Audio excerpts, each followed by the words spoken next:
Oliveira, atual presidente da Prospecto Empresa Júnior de Administração, vinculada ao curso de Administração da Universidade Federal de Campina Grande. Estou aqui para contar um pouquinho da nossa história para vocês, então sejam bem-vindos à Prospecto.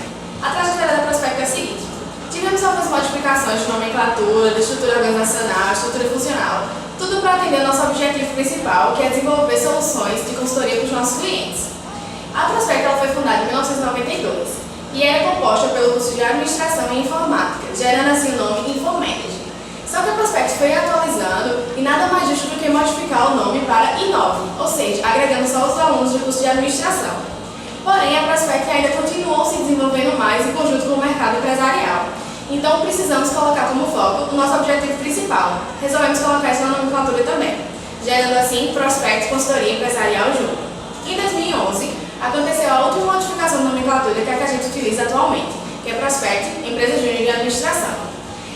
Atualmente a gente também conta com a gestão semestral, que dá oportunidades de jovens empreendedores, inovadores, modificadores dos ambientes inseridos, fazer parte de nossa empresa.